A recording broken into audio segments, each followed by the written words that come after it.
تو آج ہم جیفری ایپسٹین کی فائلوں سے سامنے آنے والی معلومات کا ایک گہرائی سے جائزہ لے رہے ہیں۔ جی، اور یہ معاملہ صرف ایک شخص کے جرائم کا نہیں ہے۔ بالکل نہیں، یہ تو طاقتور طبقے کے کام کرنے کے طریقے پر ایک کھڑکی کی طرح ہے۔ ہمارے پاس پروفیسر جیانگ شوچن کا ایک تجزیہ ہے جو ان ای میلز کی روشنی میں طاقت کے اصل ڈھانچے کو سمجھانے کی کوشش کرتا ہے۔ اور ہمارا مقصد یہی دیکھنا ہے کہ یہ دستاویزات دنیا کے بااثر ترین لوگوں کے بارے میں کیا انکشاف کرتی ہیں۔ اور یہ واقعات الگ تھلگ نہیں ہے نا؟ نہیں، بالکل بھی نہیں۔ پروفیسر جیانگ کا تجزیہ یہی بتاتا ہے کہ یہ ایک بہت بڑے پوشیدہ نظام کی علامتیں ہیں۔ ہم دیکھیں گے کہ یہ ای میلز کس طرح طاقت، سیاست اور بین الاقوامی تعلقات کے بارے میں ہمارے تصورات کو چیلنج کرتی ہیں۔ تو چلیں پھر وہیں سے شروع کرتے ہیں۔ جو بات سب سے زیادہ چونکا دینے والی ہے وہ یہ کہ یہ تمام طاقتور لوگ آپس میں ملے ہوئے ہیں۔ جی، چاہے وہ ڈیموکریٹس ہوں یا ریپبلکن، عوام کے سامنے تو ایک دوسرے کے جانی دشمن نظر آتے ہیں، اور پردے کے پیچھے ایک ہی پارٹیوں میں جاتے ہیں، ان کے بچے ایک ہی اسکولوں میں پڑھتے ہیں۔ تو مطلب یہ عوامی سیاست محض ایک ڈرامہ ہے، ایک ریالٹی شو کی طرح؟ بالکل، اور یہی دوستی، یہی اپنائیت انہیں یہ احساس دلاتی ہے کہ ان پر کوئی قانون لاگو نہیں ہوتا۔ وہ خود کو ہر چیز سے بالاتر سمجھتے ہیں۔ اچھا۔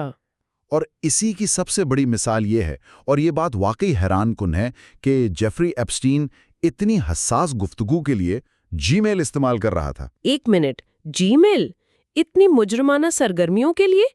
اس سے تو یہی لگتا ہے کہ اسے پکڑے جانے کا کوئی خوف ہی نہیں تھا۔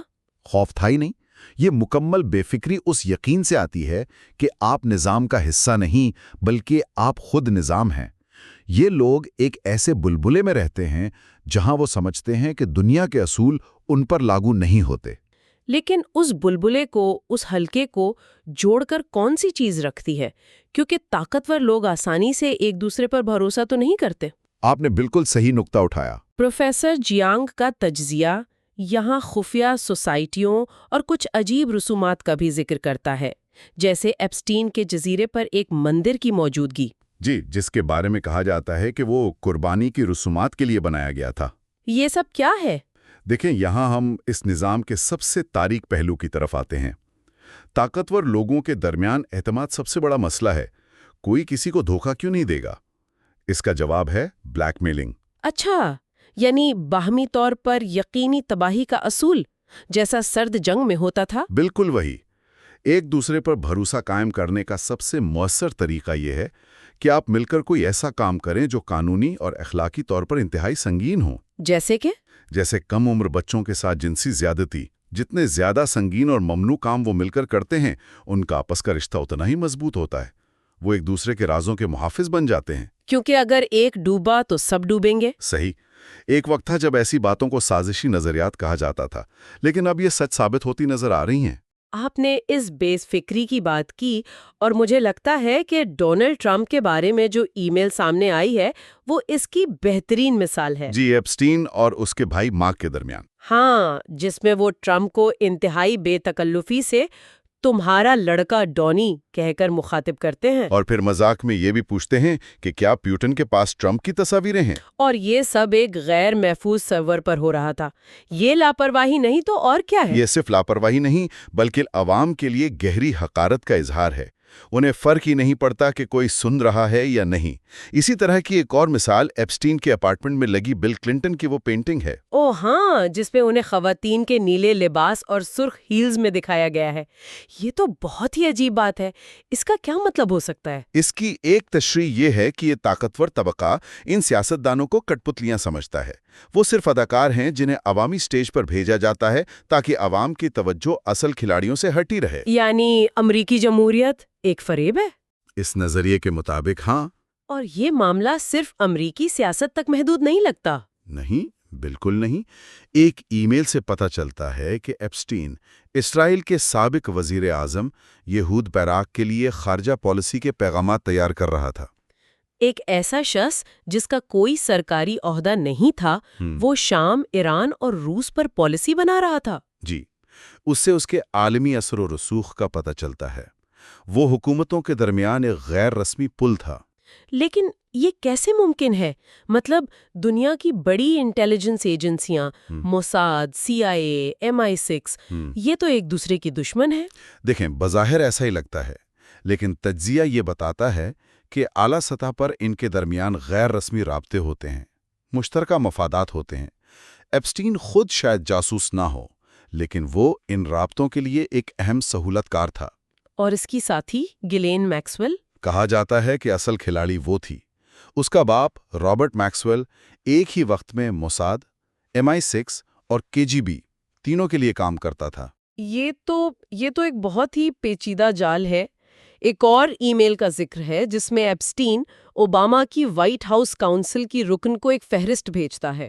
جی، کیسی ریملر کو۔ اور اس فہرست میں نام ناقابل یقین ہے: پیٹر تھیل، لیری سمرز، CIA کے سابق ڈائریکٹر ولیم برنز، برطانیہ کے سابق وزیر اعظم گورڈن براؤن اور بل گیٹس بھی۔ مطلب سیاست، ٹیکنالوجی، معیشت اور انٹیلیجنس سب کے سب ایک ہی جگہ اکٹھے تھے۔ بالکل، اور یہ فہرست اس بات کا ثبوت ہے کہ ممالک کے درمیان دشمنی صرف عوام کے لیے ایک ڈرامہ ہے۔ اصل میں یہ با اثر طبقہ ایک قوم کی طرح ہے اور باقی دنیا ان کے لیے صرف وسائل ہیں۔ اچھا، یہاں ایک اور اہم نقطہ اٹھایا گیا ہے کہ جیفری ایپسٹین کوئی انوکھا کردار نہیں تھا۔ جی، اور یہ اس تجزیے کا شاید سب سے اہم نقطہ ہے۔ پروفیسر ژیانگ کے مطابق ہر بڑے شہر میں کوئی نہ کوئی ایپسٹین جیسا کردار موجود ہے۔ مطلب ایپسٹین ایک شخص نہیں بلکہ ایک عہدے کا نام ہے، ایک ضرورت ہے۔ بالکل، وہ ایک فنکشن تھا۔ لیکن ایسے کرداروں کی ضرورت کیوں پیش آتی ہے؟ اس کی 3 بڑی وجوہات بتائی جاتی ہیں۔ پہلی، معاشرے کا انفرادیت پرستی کا شکار ہونا۔ ایک منٹ، اس کو تھوڑا سمجھائیں۔ انفرادیت پسندی کا اس سے کیا تعلق ہے؟ تعلق یہ ہے کہ جب خاندان اور برادری جیسے اجتماعی ڈھانچے کمزور ہو جاتے ہیں تو لوگ اکیلے رہ جاتے ہیں، ان میں مل کر کام کرنے کی صلاحیت کم ہو جاتی ہے۔ لیکن طاقتور طبقے کو تو اپنے مفادات کے لیے اکٹھا ہونا ہے، تو پھر خفیہ سوسائٹیاں یہ خلا پر کرتی ہیں۔ ٹھیک ہے، یہ بات سمجھ آتی ہے۔ اور دوسری وجہ؟ عالمگیریت، جس نے لوگوں کی اپنی ثقافت اور قوم سے وابستگی کمزور کر دی ہے۔ اس سے بھی اجتماعی طاقت کمزور ہوتی ہے۔ اور تیسری اور سب سے اہم وجہ آپ نے بیوروکریسی بتائی۔ جی، آج ہماری دنیا بیوروکریسی پر چلتی ہے۔ سرکاری ادارے، کارپوریشنز سب اپنے اپنے دائروں میں الگ تھلگ کام کرتے ہیں۔ ان میں رابطہ اور اعتماد کی شدید کمی ہوتی ہے۔ تو ایپسٹین جیسے لوگ ان کے درمیان پل کا کام کرتے ہیں۔ صحیح، وہ رازداری، اعتماد اور رابطہ کاری فراہم کرتے ہیں، اور ان تینوں مسائل کا حل ایک ہی چیز میں ہے: بلیک میلنگ۔ اسی لیے ان کی ضرورت پڑتی ہے تاکہ اس بکھرے ہوئے طاقتور طبقے کو جوڑ کر رکھا جا سکے۔ یعنی بلیک میلنگ وہ گوند ہے جو اس پورے خفیہ ڈھانچے کو جوڑتی ہے۔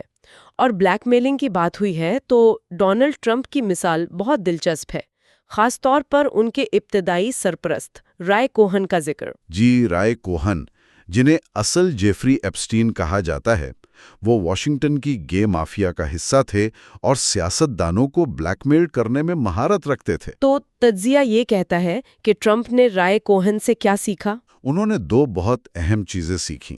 پہلی، دوسروں کو کیسے بلیک میل کرنا ہے، اور دوسری، جو اس سے بھی زیادہ اہم ہے، خود کو بلیک میل ہونے سے کیسے بچانا ہے۔ بالکل یہی وجہ ہے کہ ٹرمپ اپنی پلے بوائے والی شہرت کے باوجود ہمیشہ شراب اور منشیات سے دور رہے۔ وہ جانتے تھے کہ لوگ اسی طرح پھنستے ہیں۔ وہ اس کھیل کے اصولوں کو بہت اچھی طرح سمجھتے تھے۔ کئی بہت بڑا ہے، لیکن اس کے حق میں دلیل یہ دی جاتی ہے کہ اگر کچھ ہوتا تو 2016 یا 2020 کے انتخابات میں ضرور استعمال ہوتا، جب انہیں ہرانے کے لیے اربوں ڈالر خرچ کیے گئے۔ جی، میڈیا، انٹیلیجنس ایجنسیاں سب ان کے خلاف تھے۔ اگر کوئی ایسی چیز ہوتی جو انہیں واقعی تباہ کر سکتی تو وہ ضرور سامنے لائی جاتی۔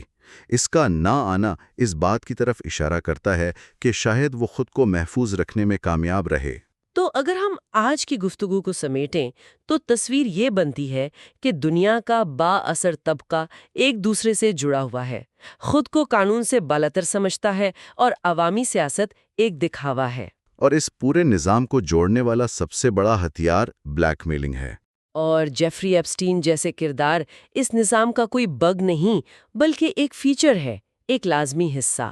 بالکل، یہ اس نظام کا ایک لازمی پرزہ ہیں۔ اور آخر میں ہم سامعین کے لیے سوچنے کے لیے ایک سوال چھوڑ جاتے ہیں۔